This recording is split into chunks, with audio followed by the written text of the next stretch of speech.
مانتے ہوئے کہا باندھے نصیر کھولے دستار. یہ ولی کی زبان ہے, یہ ولی کی زبان ہے. گفتے اللہ بود گرچہ از حلقوم عبداللہ بود. اس کی بولی گویا کہ خدا کی طرف سے ہوتی ہے, وہ اللہ کا ولی بولتا ہے مگر ولی کی زبان پر خدا کا فرمان جاری ہوتا ہے. اس شان سے کہا باندھے نصیر کھولے دستار, یعنی نصیر باندھ رہا ہے اور اس کو مرنے کے بعد اب غسل دینے والا دستار کھولے گا. دنیا نے دیکھا آج کے سورج کے بعد کل کا سورج غروب نہیں ہوا اور بادشاہ مر گیا, اس کی روح پر راکھ کر گئی, اس لیے کہ اب جان کی دشمنی کی بات نہیں تھی, اب اسلام کی دشمنی کی بات تھی. تو اللہ کا ولی وہ ہوتا ہے جو صفت ستاری اور صفت غفاری کا مظہر ہوتا ہے. وہ نہ عیب کھولتا ہے اور نہ ذاتی دشمنی کرنے والوں سے بدلہ لیتا ہے.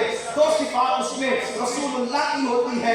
ایک صفت یہ کہ رسول اللہ رفیق ہے امت پر اور شفیق ہے امت پر. تو جو اللہ کا ولی ہوتا ہے وہ رسول اللہ کی امت پر رفیق بھی ہوتا ہے اور شفیق بھی ہوتا ہے, یعنی اس کے اندر چڑچڑا پن نہیں ہوتا, وہ لوگوں کو ڈانٹتا نہیں, وہ لوگوں کو گالیاں نہیں دیتا, وہ لوگوں کو جھڑکتا نہیں, وہ امیر اور غریب کے فرق نہیں کرتا. رسول اللہ کی محفل میں جہاں صدیق اکبر جیسے مالدار کو پہلو میں جگہ ملتی تھی, وہیں پر بلال جیسے غریب کو بھی پہلو میں جگہ ملتی تھی. عثمان غنی جیسے کو پیار ملتا تھا مالدار کو, تو ابو ذر غفاری جیسے غریب کو بھی پیار ملتا تھا.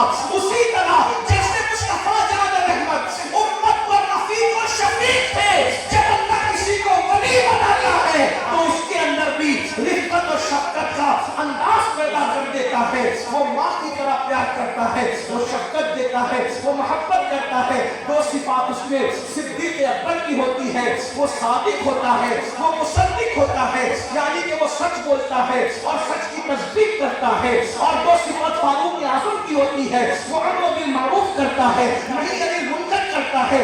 امر بالمعروف کا مطلب یہ ہے وہ نیکی کا حکم دیتا ہے اور بری باتوں سے منع کرتا ہے. اس کے سامنے جب کوئی برا کام کیا جائے وہ بے چین ہو جاتا ہے, وہ برائی کو روک دیتا ہے.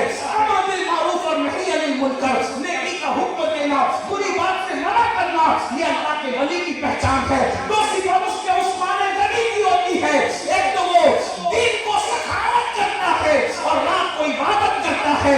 اس کا مطلب یہ ہے کہ ولی لوٹنے والا نہیں ہوتا بلکہ ولی لٹانے والا ہوتا ہے. ہم نے ہر ولی کو لوٹنے نہیں بلکہ لٹانے دیکھا ہے.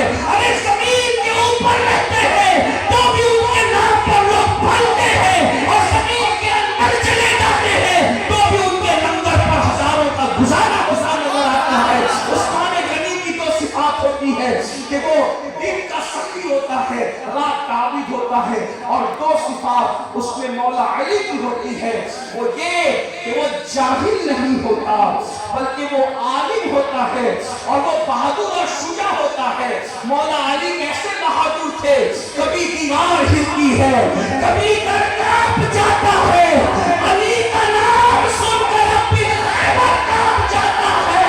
پوری زندگی کبھی علی کے سپر کو کوئی گرا نہ سکا, لیکن مرحب نے ایسا وار کیا کہ مولا علی کی سپر گرا دی.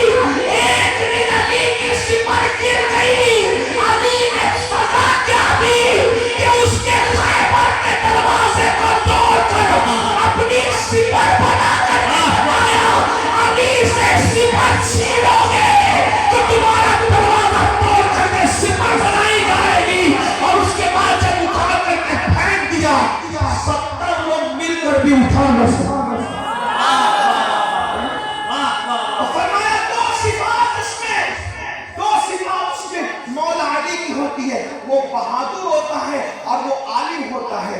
اب یہ 12 صفات اگر آپ کو کسی میں دیکھنا ہے تو دماغ کے دریچوں کو کھول کر ماضی کے جھروکے میں جھانک کر دیکھو تو آپ کو اشرف الاولیاء کی تصویر ابھرتی ہوئی نظر آئے گی. السلام علیکم.